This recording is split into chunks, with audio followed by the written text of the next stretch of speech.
So, hi guys, my name is Matthew Preston, and welcome to the Limitless podcast. Joining me as always is your co host, Thaon Simms. Hail up the people, Thaon. Hey guys, greetings. How you guys doing? And today we have a very special guest, Mr. Jeffrey Hall. Thank you for joining us, Jeffrey. How are you? I'm fine, Matthew. Thank you. And thank you, Thaon, for inviting me to spend some time with you. Excellent. Yeah, big up as always.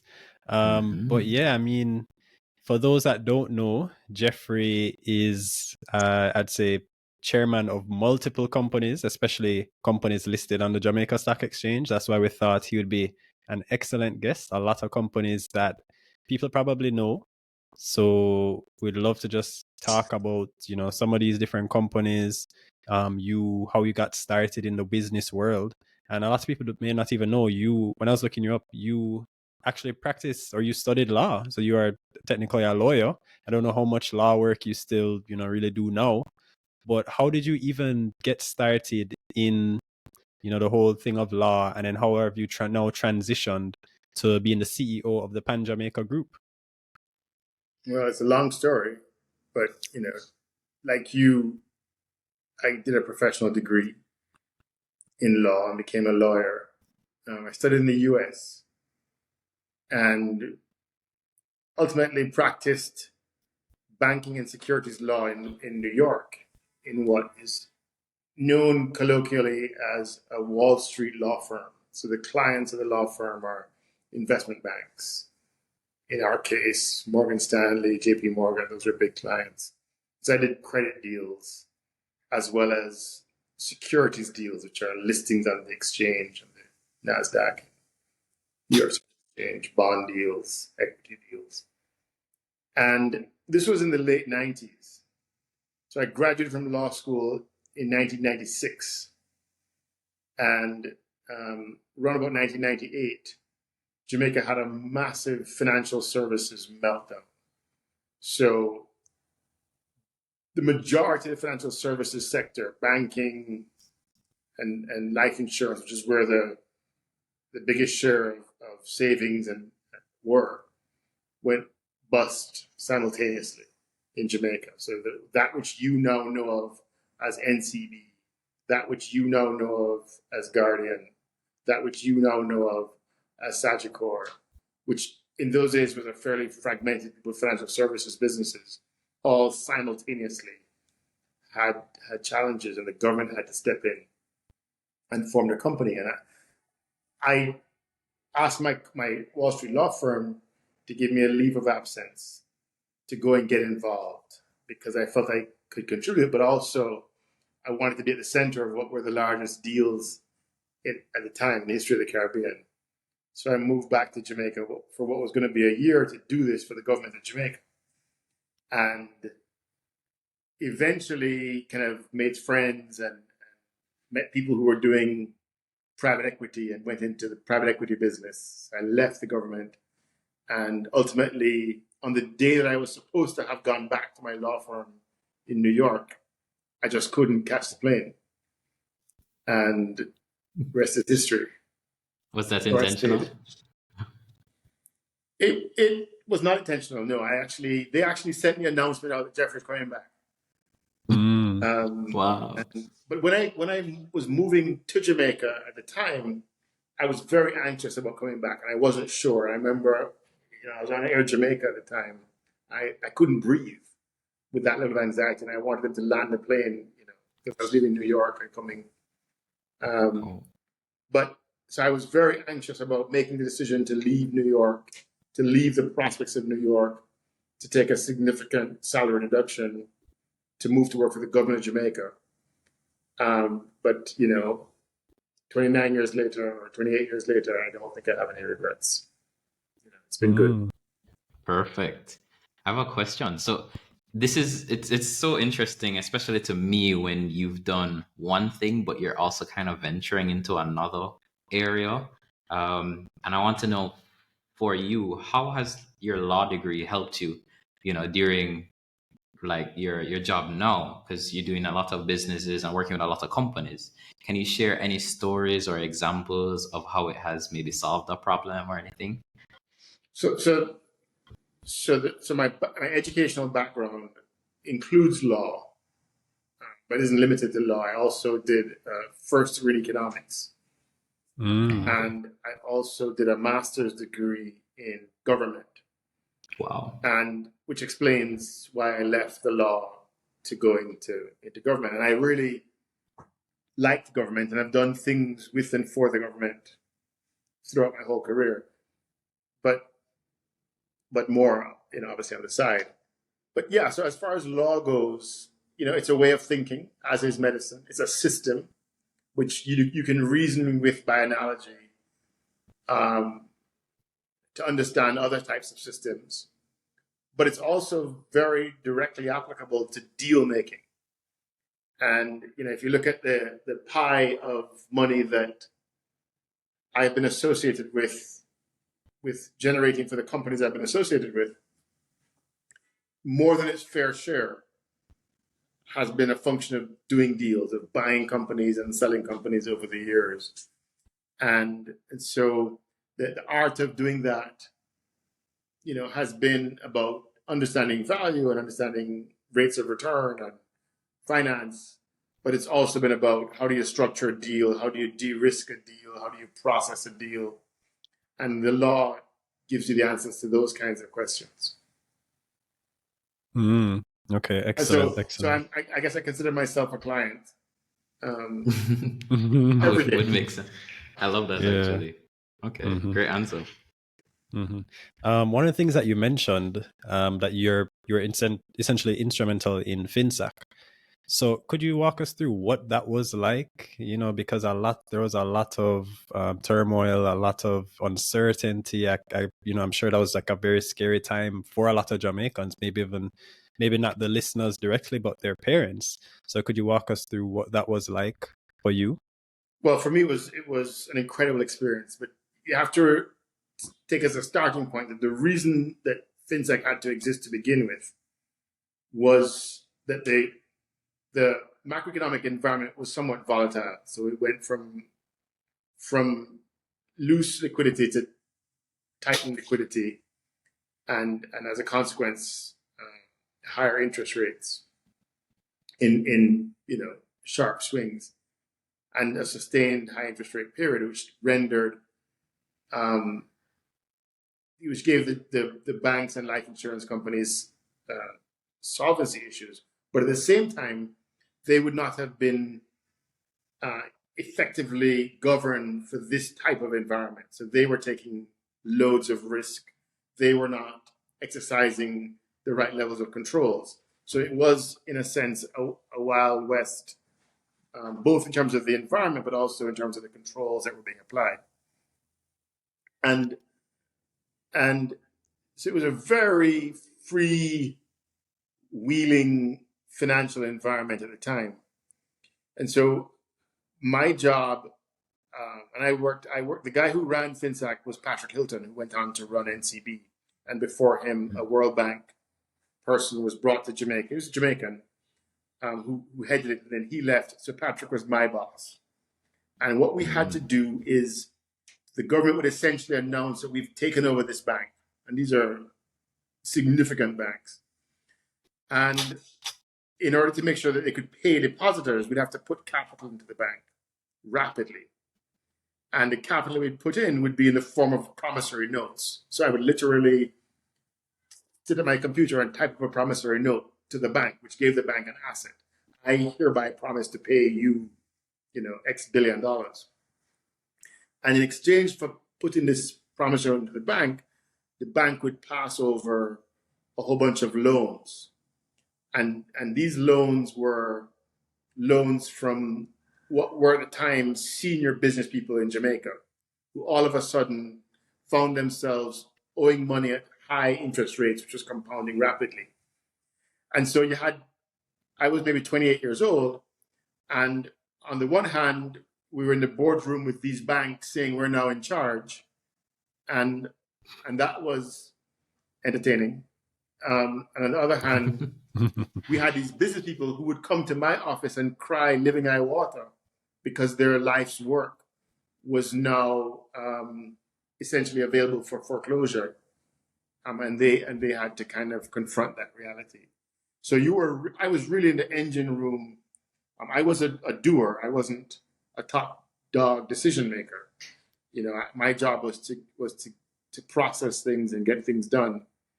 But what it did is it gave me early on, at age 28, a network of relationships at the level of the boardroom in the case of the financial institutions. And although I would have been a junior person, and at the level of business people, who were running all sorts of businesses up and down Jamaica. Mm. Wow, that sounds like a very interesting relationship. And I think it's a testament to even, just networking on a whole. Is that how you managed to get involved with a lot of these companies? Because, and this is for the viewers, of course, Jeffrey's a part he's Preston gave a great introduction, but he's chairman of Kingston Wharves, managing director or CEO, sorry, and vice chairman of Pan Jamaica Group Limited, right? Director of multiple companies, Sagicor Group, Blue Power, chairman of Lumber Depot, right? We can see you, Jeffrey, in so many companies on the Jamaica Stock Exchange. Is that how you managed to become involved with so many companies?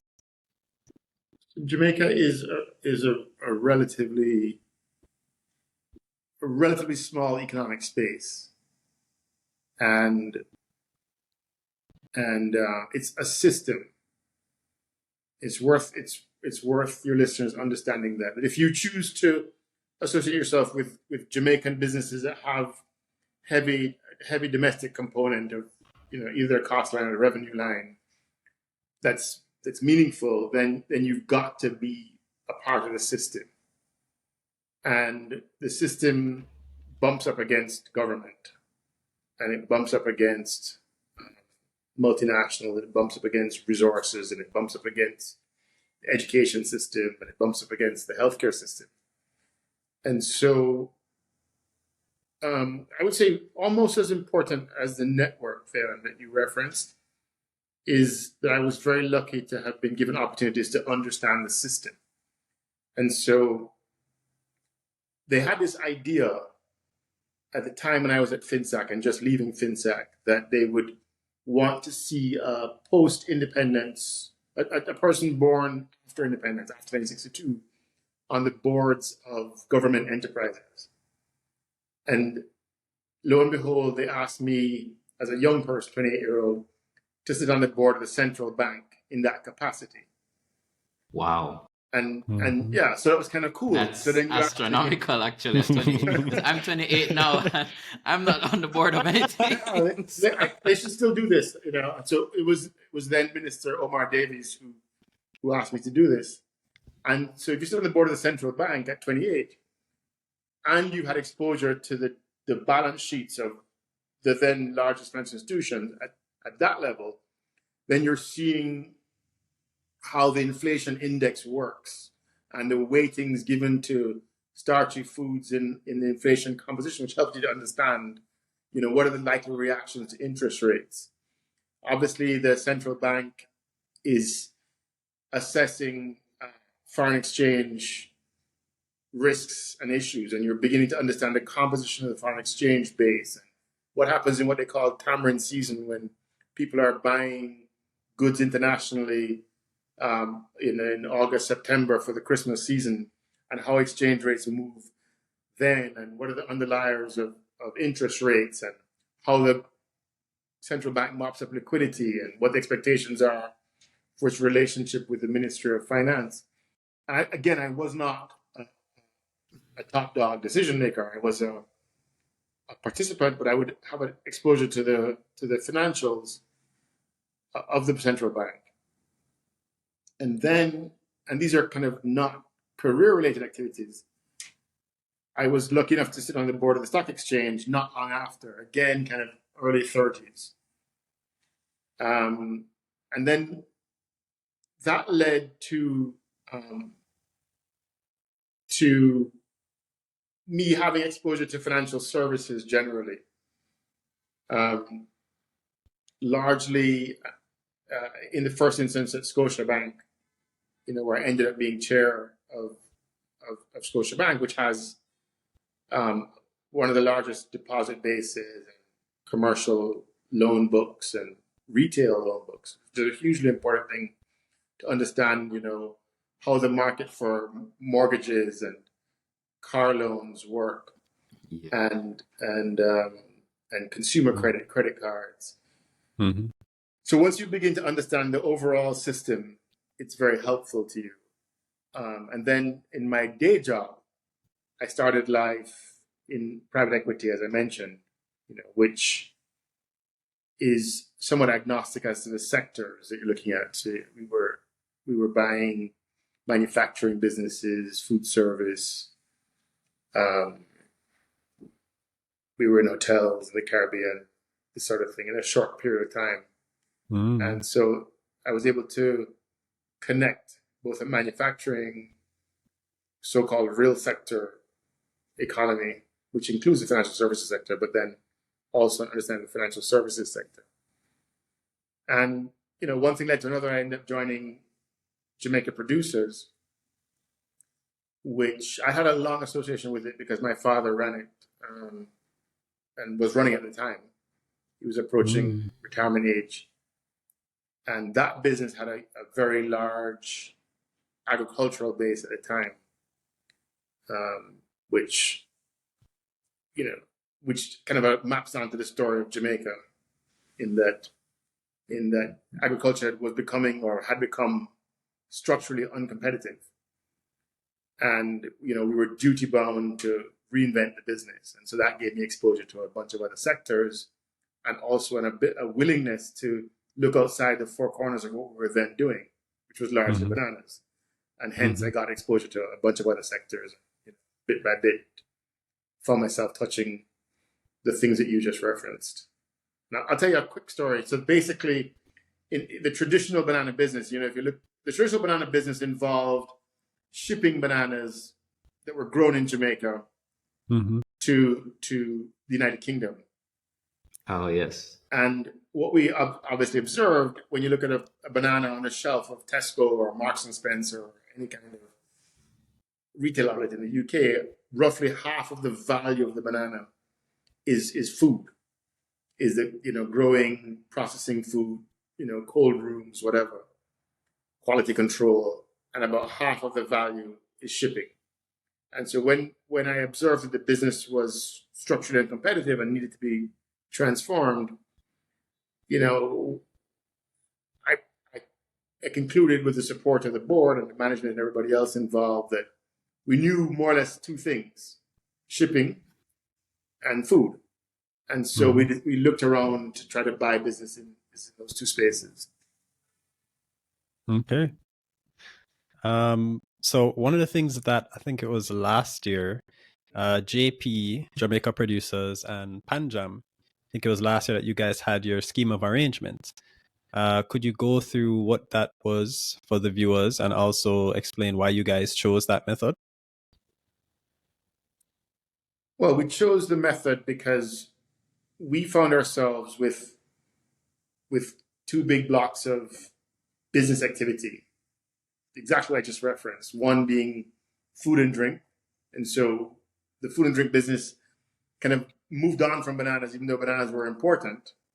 And so, obviously we still grow bananas in Jamaica, and we still make banana chips in the Dominican Republic. But the largest, by far, revenue line of the group in terms of its food business was in Europe, where we were making fresh juices with factories in Spain, the Netherlands, and Belgium. And we're now in the bakery business with Tortuga, and we had bought into a water business in Santo Domingo and Punta Cana in the Dominican Republic. So there was the food business, and then there was the shipping business. And that business, we have obviously exposure to Kingston Wharves, where we're the controlling shareholder. It's a pretty substantial business. We also a 50% shareholder in a shipping line, which runs 5 ships that go from the Netherlands, from Flushing in the Netherlands, to Portsmouth in England, and then down to the Eastern Caribbean, carrying consumer goods and vehicles. And then they bring bananas and mangoes and fresh produce back up from Colombia and the Dominican Republic. So they do a loop around, and we're in the freight forwarding business. Is that is that Geest? The Geest is the shipping line? Yeah. Is it? Yes, sir. Okay. And so we found ourselves in 2 blocks of businesses, which have certain risks. And Pan Jam found itself in 2 blocks of businesses: the property business, which you probably know, the Scotia Bank building, the Pan Jam building, Tourist Court building, Manor Park, things like that. Which include things that we actually operate in, like the Rock Hotel, which is the hotel business, and we're investors in the Courtyard Marriott. So they had a property business. I have a property business. And they also, and I say they just to reference the time period, also had significant exposure to the financial services business with a 30% stake in Sagicor. And Sagicor, as you probably know, is very important to the economy. Largest life insurance company, largest health insurance company, largest pension fund manager, largest asset manager, strong position in commercial banking, in Cambio, in general insurance. So it's a very important part of it's actually the largest company by market value on the exchange. And so, but that had its certain category of risks as well. Or at least the property business and Sagicor had one category of risks, which were very Jamaica dependent. And the shipping business and the food business had its category of risks, which were almost entirely hard currency earning. And so what we decided to do was to pool them together and create one group with these 4 asset categories to de-risk the business. My own motivation was that I felt that they had generated a portfolio of non-core assets. So they were not just investing in what I would consider to be their main business lines, but they had built a portfolio of other things. And I wanted to, and still want to, and intend to, over time, divest that and do deals that double down on these 4 areas of specialization. So right now we have, depending on how you look at it and what day of the week it is, there's another 40 or 50 million US on the balance sheet not in cash or in repos, but in other types of securities that are not in those core 4 buckets. So what I think we can do is divest them and then do deals that build on those 4 areas. And I think that's going to really be useful to the shareholders.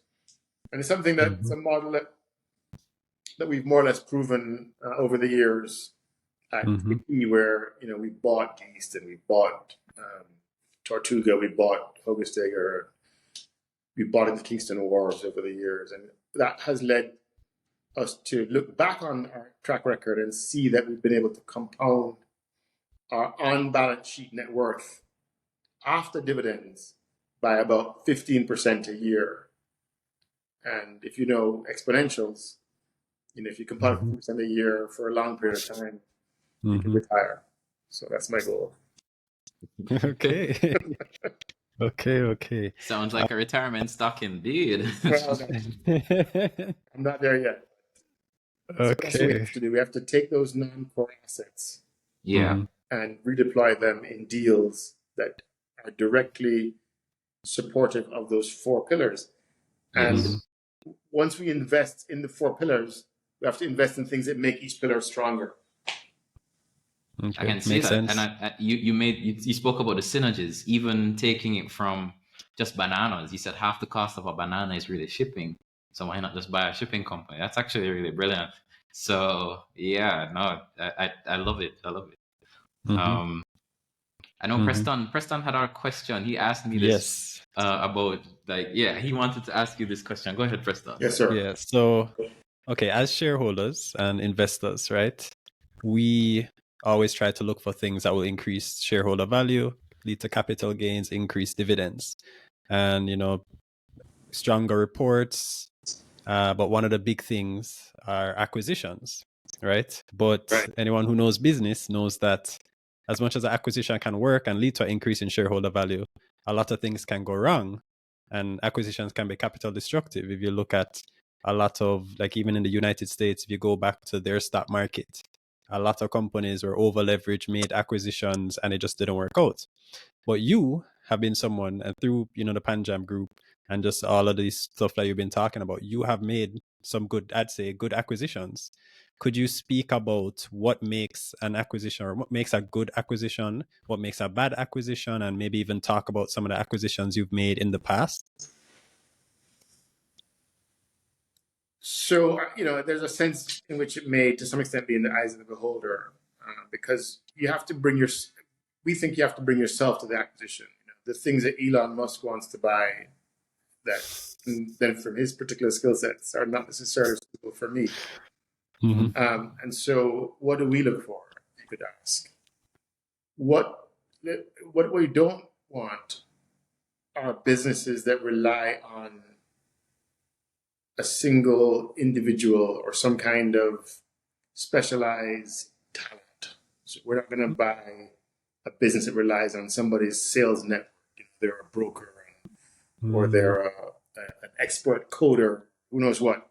So we are interested in tangible assets with something special about them, but that thing is not about any particular human being, but it's about something that you can buy that's special.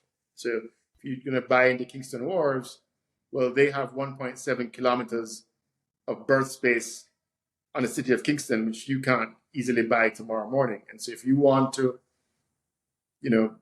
find a parking lot for a ship with 2,000 cars, you can't just pull up that ship, out at Harbour View. So you got to have something that's pretty organized to do that. And, fortunately, we're blessed with a natural harbor, but we had to invest a few $100 million to make it appropriate for what we do. And so we look for businesses that have that kind of capital. And then we like to get value deals. We like to pay a little bit less for them than you might think they're worth. And in valuing them, we like to do what we call burden the model. So we build a financial model, but then we assume that a lot of things are going to go wrong. We don't assume everything's going to go well. And the way we look at it is we look at kind of what we call year one earnings. So we're not interested in what's going to happen 3 years from now. We don't do a growth rate which we apply and assume that the world is going to be good.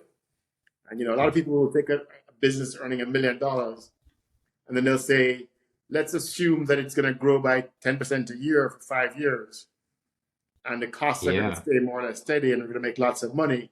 And then they value that. We don't do that. We just assume it's not going to be a lot better than year one. And year one is the year in which we can pull visible levers that we know and get a very specific result. And then we take that number, which is the year one earnings, and we multiply it by 5 or 6 or maybe 7, which essentially the inverse of that is a rate of return, which is about 15%. And we think long and hard about working capital, and making sure that we don't buy the business and then realize that people owe it money and it owes other people money, and we have to find ourselves putting money into the business to keep it going. So we obsess over the working capital. And then we want to make sure that the business is comfortable with our way of working. And we have a very specific playbook, which is, in the case of Jamaica Producers, is called the JP way. And lo and behold, in the case of Pan Jamaica, it's called the Pan Jamaica way. And basically it says what our expectations are of management and of the governance arrangements. So essentially for each of the businesses that we're invested in, we must have, monthly meetings. We must have reconciled financials. We must have certain policies around the way we engage, whistleblowers, anti-harassment, conflicts of interest. And for all of them, we have them document a 3-year vision. So we want people who are comfortable having these kind of strategic conversations. And then we make sure that the business can have a general manager that we're comfortable with and a finance person that's a partner of a general manager that's comfortable being transparent. And that's our kind of bag of tricks. As far as examples that have been demonstrative, I think to use an example that's complete, meaning we're no longer in it, just to kind of give you a closed loop, we can talk about anyone that you want to talk about, but Mavis Bank would be a good example. And Mavis Bank is a good example of a theory that we have, which is that we look for businesses that have all the characteristics I described, but have the wrong shareholder. The wrong shareholder could be that they're owned by a family and the business has just grown to a point where the family isn't really that comfortable with it anymore. The wrong shareholder could be a multinational that has just woke up in the morning and said, this business is no longer core to us. The wrong shareholder could be that its shareholder is financially distressed and needs money. And these are all exact, these are actual cases. So in the case of Kingston Wharves, it was the final block that we bought was from NCB. And NCB said, well, we're a bank. What are we doing owning a port? They had gotten involved for some other reasons. Our juice business in the Netherlands was owned by a multinational that said, we don't want to be in fresh juice. We're going to focus on dairy. Geest was owned by a company that had gone bankrupt. And the administrator, the receiver, said, listen, whoever's going to give me some money next week, Tuesday, can have this business. So we bought it on Zoom. And away we went. In the case of Mavis Bank, the wrong shareholder was our government. This is Mavis Bank Coffee, right? It was okay, just for the shareholder, just for Mavis the Bank viewers. Coffee Factory. So it's a factory in the mountains, in the Blue Mountains, that was buying coffee from, 5,000 farmers in the Blue Mountains. And it was the best coffee in the world. And it had a significant market share, market leading position. And the government of Jamaica found itself owning this business because the coffee farmers and this coffee factory, there was an era in which it was a commodity business, so it has boom and bust cycles. But there was an era in which people were trying to get the coffee and it induced everybody to borrow lots of money, and they borrowed lots of money, and then there was an adverse business cycle. They couldn't pay back the money.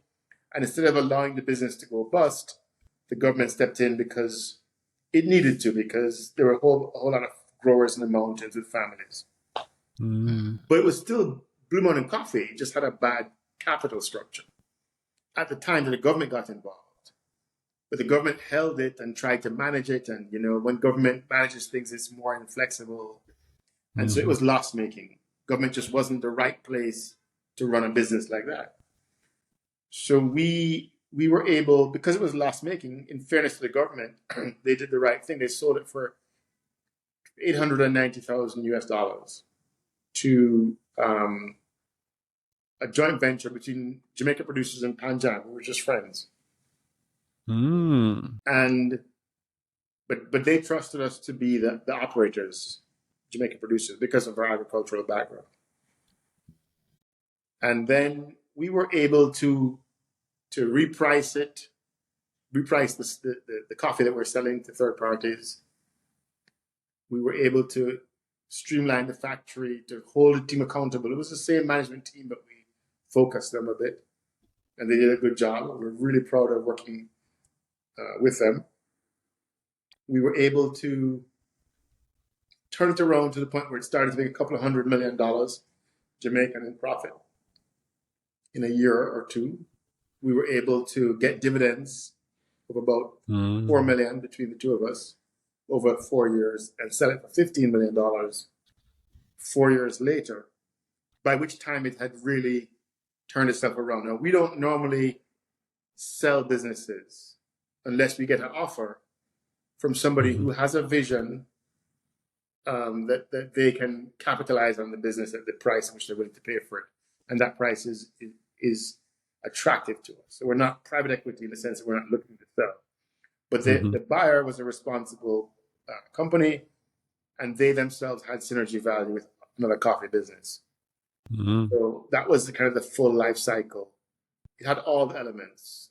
The element of wrong shareholder at the time when we bought it, the element of being able to benefit from our governance arrangements, and the element of a conservative valuation. But if you look at all the deals we've done, it would be the same story. Wow. Not necessarily the level of success.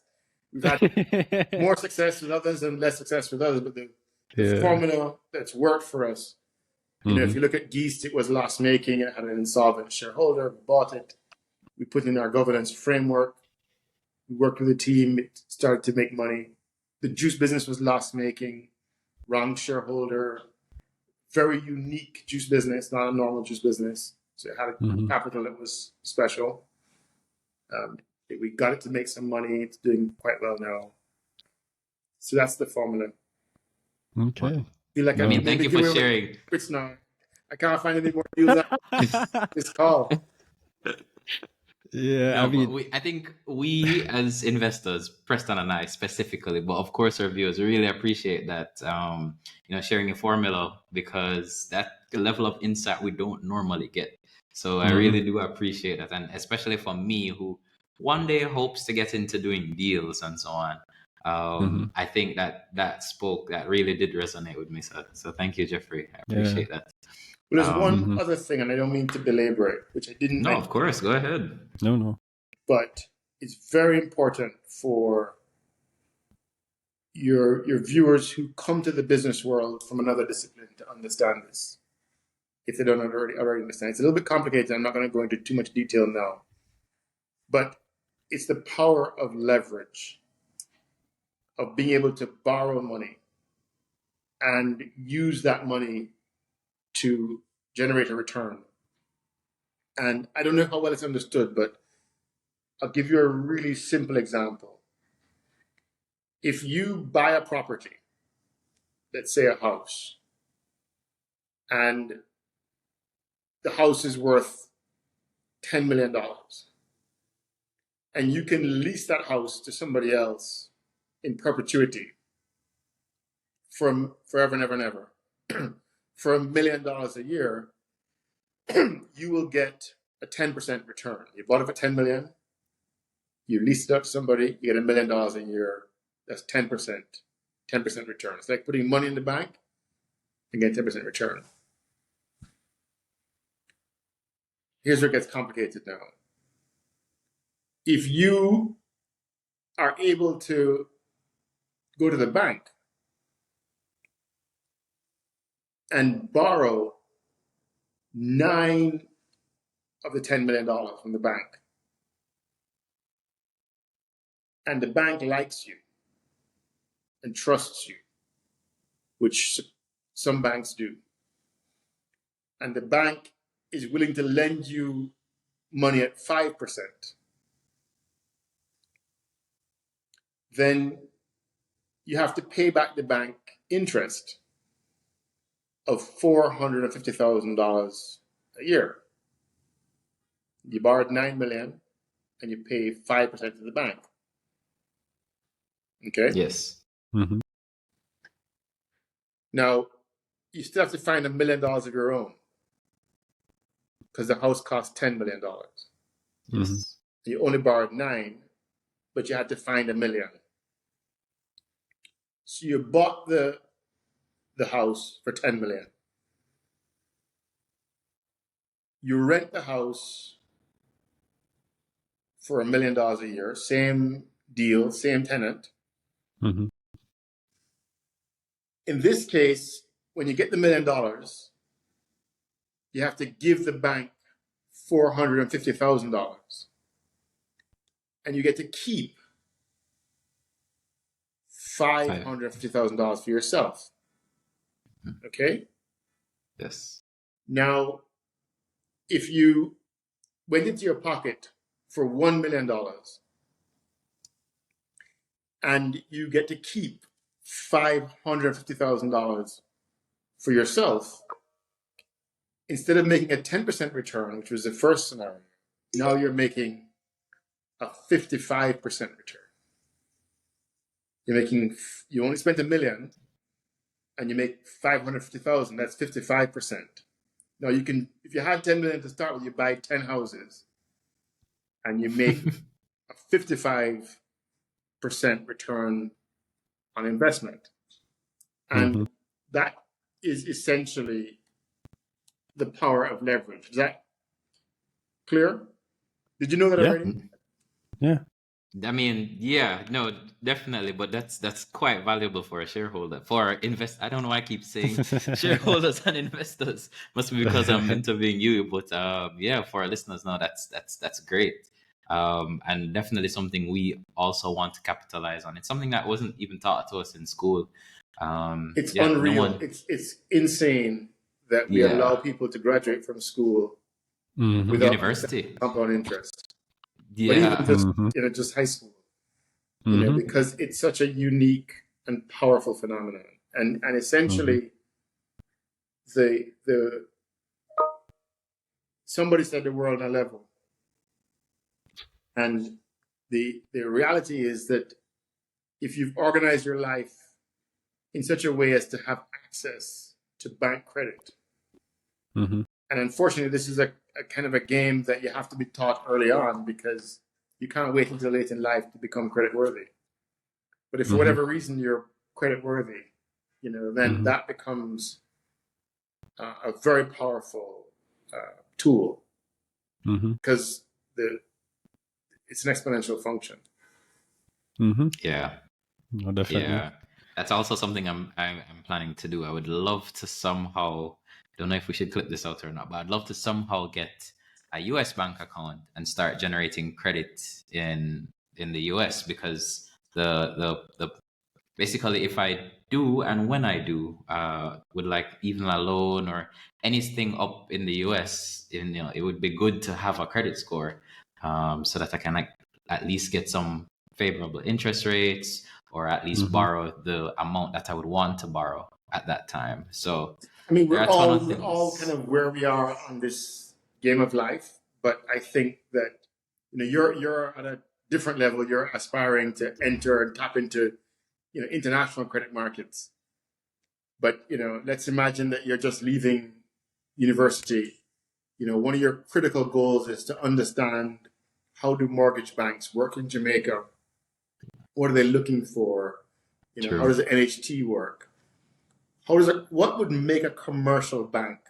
If I'm a doctor, why would they ever look at me and lend me $50 million to invest in a building that could generate a return that I could rent, a few offices to other doctors?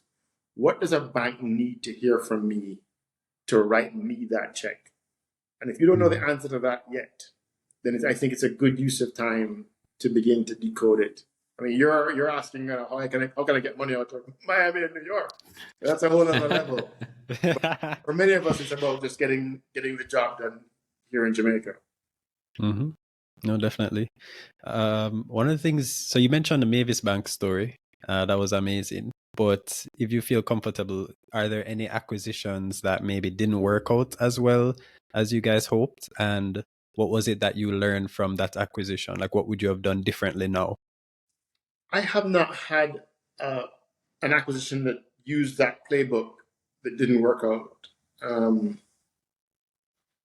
at the level at which it didn't generate a positive return that allows it to pay its bills in ordinary course. I have done stupid things outside of the acquisition footprint early on. And, I haven't spent probably as much time as I should decoding what went wrong. I tried to start banana farms in Honduras because we had a banana ripening business in Europe, and Jamaica had proven itself to be uncompetitive. The wage rates on paper in Honduras were lower. Honduras was getting better yields on the banana farm, and So I wanted to do a startup banana farm in Honduras, and we ended up selling the business to the management. And ironically, we sold it for more than we made a small profit, but the business itself, a small profit on the asset we put in, but the business itself made operating losses. The lesson for me had something to do with startups. It made me, averse to. I place a much higher level of scrutiny on startups than I think the average person does. And it's not about startups per se; it's about my ability to execute startups. Mm. And I think I place a reasonably high value on macro factors. Is the economy safe? Is it growing? Is it a place that's easy to do business? But I wouldn't say that's the biggest lesson for me, because we do business in tough places, and you can make lots of money in tough places because they can be less competitive. But the banana business is a globally competitive business. And so, Honduras, on paper, I thought I knew that the Sula Valley, which is where the banana farms were, had a very high crime rate. But, I come from a place where I'm not going to run away if a gun goes off, in business. Even though Jamaica had a lower crime rate, it's not something that we would have seen as a defining issue. But the labor environment there, they're sort of individual farm-based unions that are very demanding, and I find the union environment in Jamaica definitely has an appreciation. I don't want to make too much of a cultural statement. I would compare our banana farms in Jamaica with our banana farms in Honduras, but I would say that we had a stronger understanding of the business needs in Jamaica than we did in Honduras. But they still grow bananas cheaper than we do, so there was something to it. It's just that I didn't figure out how to make the most out of it. And that's pretty powerful still, understanding like that market. And yeah, I understand. You spoke about risk. I want to stay on like the bananas topic, because you did speak about risk. Doing, certain businesses have their own inherent risk, right? And one of the things I thought of was even this year, right? We had Hurricane Beryl and so on. And we saw a Gleaner article stating like 80 to almost 100% of, bananas have been wiped out in Jamaica. So are there like mitigation strategies? Like how does JP plan to make, operations or just growing bananas more resistant to natural disasters? We don't really try to do that. What we just try to do is to make sure we have enough businesses that if any one of them has a problem, the rest of them are okay. So, in the narrowest sense, the banana business, we paired it with a pineapple business. And the pineapple business is not as directly impacted by a hurricane because it's low. And so there's still pineapples in the market from JP. But the banana business, when you have a hurricane like Beryl, it just takes a lick. And it costs a lot of money to put it back up again. It costs about $150 million. But in the context of our overall enterprise now, that's going to be less than 5% of our profits. It's a big problem for us. Right now, bananas are not kind of a natural high present value investment. They're not a big high performance investment, but we're the largest private employer in the parish of St. Mary. And, we put a pay bill into the community, or not a pay, that has life insurance, health insurance, pensions, back to school money. And my friends tease me that I do have an altruistic bone in my body. And as long as it's not doing us any harm, I feel it's important to keep that thing going. And it's a very important part of, I guess, our identity as well. Yeah, I think JP is a household name. Like every banana we have, it has the the JP sticker and so on. Growing up, we would always know JP for bananas. So sorry, can you say that again? Oh, I was saying that I'm just even teasing growing. That's a good one. Then I laugh. Okay, fair. Free ad. Yeah. Listeners, Also, take note. um, is JP looking to embrace any emerging technologies like artificial intelligence? I know that even, there's a lot more machines nowadays that are able to pick. Like I've even seen where drones can like go into trees. I don't know if it's specifically bananas, but like they can go into trees and then cut it off and then take it and then move. Like, are you guys looking into any of those technologies to improve your efficiency? Yeah, I mean, all of our businesses have some level of technology. The banana business, we introduced drones into agriculture in Jamaica for the purposes of pest management. So we have 3 drones that are used to dispense, fungicide, if you will, that improve the resistance of the bananas. So if they go around the houses, the financial services folks are clearly investing in digital transformation. I don't know how long you're going to be able to show up with a bunch of pieces of paper and pay bills, as opposed to doing some kind of digital transfer. Even going into an office to fill out a whole bunch of forms. In the port business, it's a very similar thing. I don't know if you have ever, I don't know if you've, in the old days, and even within your kind of lifetime, to import a barrel, you had to go to one place and get a stamp at, customs, and then go to an agent and get a stamp, and then go from there to the port and get a stamp, and then give all these papers to the customs for them to assess the thing, and you then pay them, get another stamp, and give all that to the truck driver, go to the port to get the goods. And so the big thing now is to kind of put these things in the same physical space, but then ultimately you want to get it into what they call a single window. So you go to one person and do all of these things, and then they just remit the money. And then eventually you want to just not go anywhere and have it done on your phone. And up pops a QR code that you send to the trucker. So that's a piece of work that's going to take a few years. In the food business, the kind of our main revenue line in the food business is fresh juice. And so the idea is that you squeeze an orange or apple, pear, raspberry, avocado, whatever. And if you squeeze an orange and make a glass of orange juice, you can keep it in your fridge for about 7 to 8 days. Fresh juice. And it won't kill you. Now, for people in the business of fresh juice, the goal is to extend the shelf life, because then you can do better inventory control, you can send it to further away, etc. And for much of mankind, they've figured, okay, the best way to do that is to boil the juice and you kill the bacteria. And they call that pasteurization. So you apply heat and kill the bacteria. But in killing the bacteria, you kill the nutrients and you kill the taste simultaneously. But that's what people have been doing. So the holy grail is to figure out how to kill the bacteria at very cold temperature. And they call it cold pressed juice.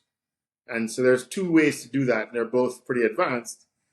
But the quick and dirty way of thinking about it is either when it's going through the pipe, you apply a high voltage shock, electricity at cold temperatures, and it kills the bacteria.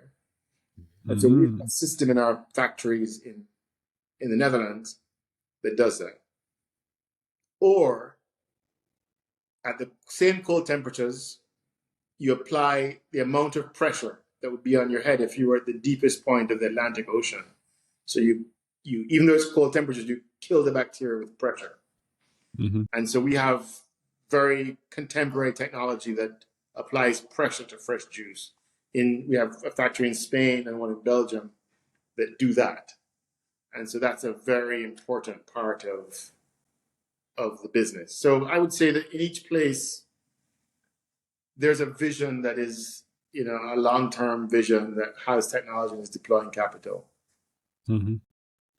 Okay, excellent. As shareholders, people really like to hear that management isn't just sitting down, not really researching. You guys are like actively thinking, how can we improve the business? Which new technologies can we adopt? How can we become more efficient? I really like that.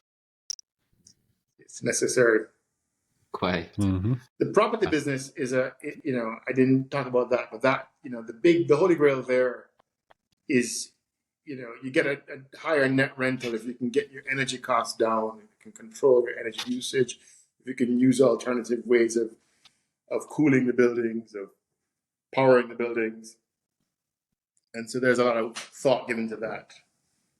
And investment. We just retrofitted the Scotia Centre downtown. And rather than running a big central AC the whole building, you want to have, digitally controlled spaces within the building that allow you to manipulate the temperatures. You want to do things to reduce the effect of sunlight. You want to cut your energy costs. And that's a big wave, that you're going to want to start seeing if your investors are looking at taking a stake in real estate companies or real estate themselves, is thinking a little bit about the future of energy costs. And even climate change. And I know that there's, like you mentioned, there are specific ways that you can build a building to actually make it essentially naturally cool itself versus having the AC or the fan on high. And those things are quite meaningful to the overall investment proposition. Definitely. I want to ask a few personal questions. Boy. The fun part. So we're all, we're stepping away from JP and Pan Jam and all of that. But in terms of personally, because Preston and I are, as I said before the interview, we said we're investors. We started investing in like our final year of med school and so on. And it's taken us a while to learn, how to choose and how to invest, like which stocks we like and that kind of stuff. So for you personally, do you have any investment strategies? Like, how do you choose what company you want to invest in? I know you say you stay away from startups, so yeah. But... I'm a terrible. I shouldn't admit this to your listeners, but I found myself having, in the case of, I chaired an investment bank which had a big asset portfolio. I would spend a lot of time at board meetings concerned about, our performance of unit trusts and mutual funds relative to benchmarks. I'm still doing that to some extent as a director of Sagicor, which has a lot of resources deployed to. It's a large asset manager in Jamaica and has really powerful brands in the space like Sigma. So I do that professionally. But I'm like a doctor that doesn't really take care of his health. So I don't enjoy. I would say I take care of my financial health, and I'm pretty organized, but I don't enjoy personal finance, and I don't really do it. My wife, I'm married well. That is the key to life. That is the key to life. The advice I have for your listeners, but so my wife is much more attentive to kind of personal finance and picking bonds and stocks. I'm paralyzed by. I think honestly, it doesn't sound self-absorbed, but I think I'm paralyzed by too much information. So I look very skeptically on everything, and I consider the business, for me, for my tastes, to be almost like gambling. I'm not I recognize the role of the markets, and I know that I've listened to and looked at the numbers, and I recognize that holding equity portfolios correlates to wealth creation over the long term. I accept the point, but my personal focus is on investing in businesses in which I get up every morning and go to work and sit down in them and make sure that they're doing what they're supposed to do. With that said, I would say that if I were to be involved in personal finance, I'd be a value investor as opposed to a growth investor, just by nature. So I would look for, the things that a value investor looks for, like stable cash flows, a moat, businesses you understand well. I would be less open or less interested per se in growth investing, even though it has its place. And I recognize that, where you're looking at, consumer trends and longer term perspectives on technology, this sort of thing. Okay. And I think in Jamaica,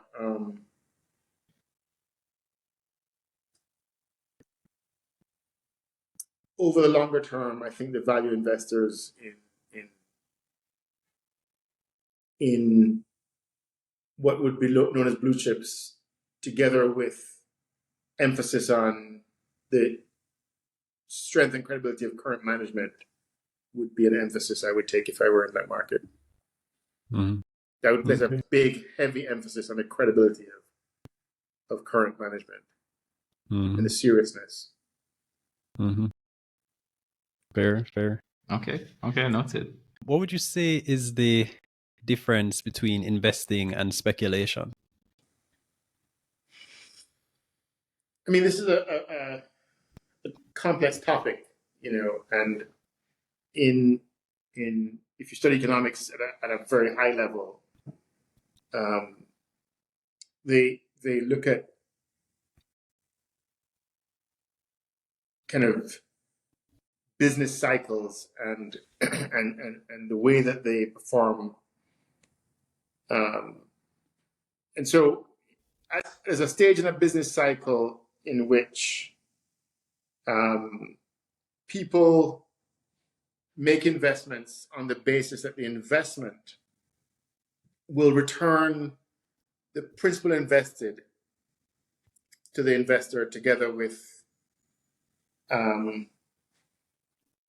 interest thereon. So in other words, I'll make an investment, I'll buy something, and that thing is going to generate income, ordinary income, operating income, at a rate that will allow me to get my money back, my principal back, and also give me a return. What happens in markets is that people lose a sense of focus on risk management, and they gain confidence in the market, and they begin to assume that market norms that currently exist will go on and on and on.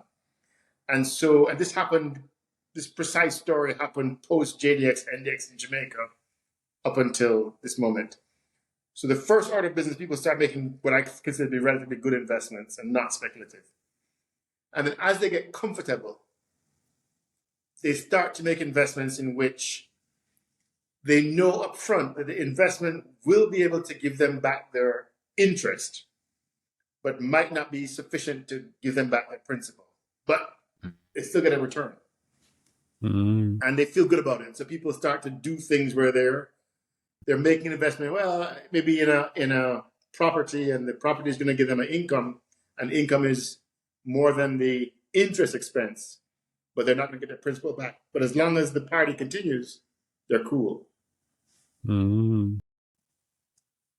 They kept doing that for a while, and they feel good about that. And then they get to a phase, which is what you asked about, which is the speculative phase.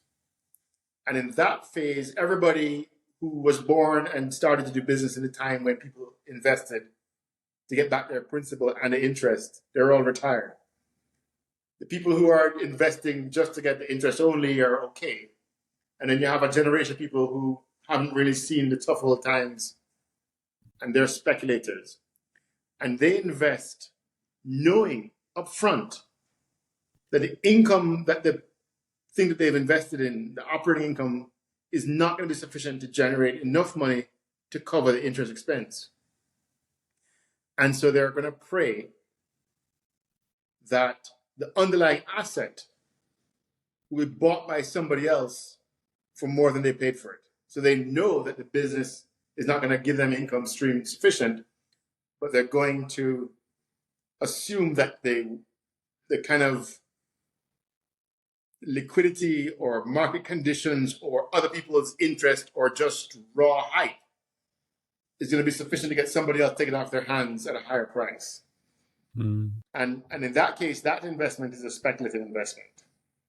And people who do that kind of investment know that they're not going to make enough money on the operation to cover their interest, but they can make themselves look whole by bringing to book up front their impression of what the market now values the thing at, which is higher than they paid for it, which is a fair value gain. It's some market assessment of the thing.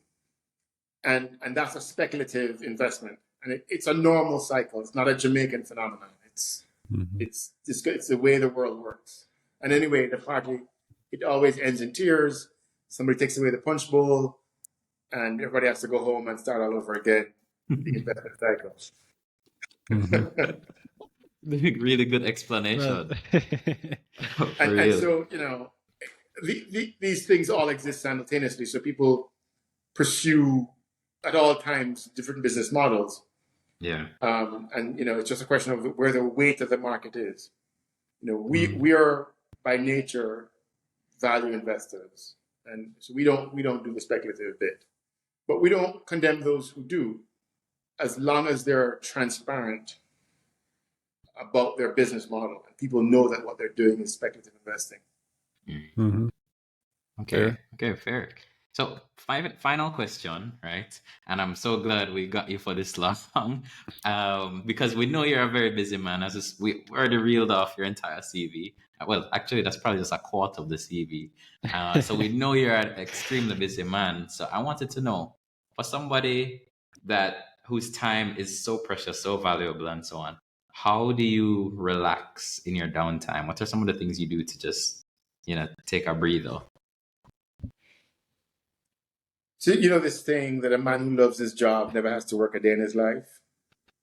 I don't really, and this might, I wish it weren't so. So it's not something I'm proud of, but I don't have the need to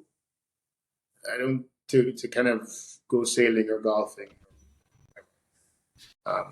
So I find it quite relaxing to explore business. And I'm not saying I'm opposed to golfing and sailing. I'm just saying that I don't necessarily, I'm not wired to need or to do that. I guess maybe I need it, but I don't per se do it. Okay. Built different. I think maybe just I'm, electing to do it this way. What I do like to do is I love to travel. I love to see the world, and I've gone to, 50 or 60 countries.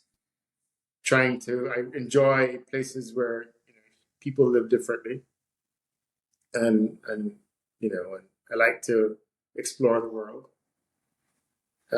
Nice. I like family time. I play a few racket sports, but I don't consider that to be an intense hobby. My intense hobby is business and travel. And so I'll do what I have to do to stay relatively healthy and to keep an unblocked heart. Love that. We, as doctors, we love to hear but it's not something that I'm driven to do. Fair. Okay, no problem. I'm sorry about that. No worries. Sir Jeffrey, thank you so much. We do appreciate you coming on. Guys, if you really love this interview, right, drop a like down right here, yeah, or even hit the subscribe bell. Thank you again, Jeffrey. We do appreciate it. All right, enough respect. Yeah, man, enough respect. Thank you. Limitless out. All right, bye. Peace.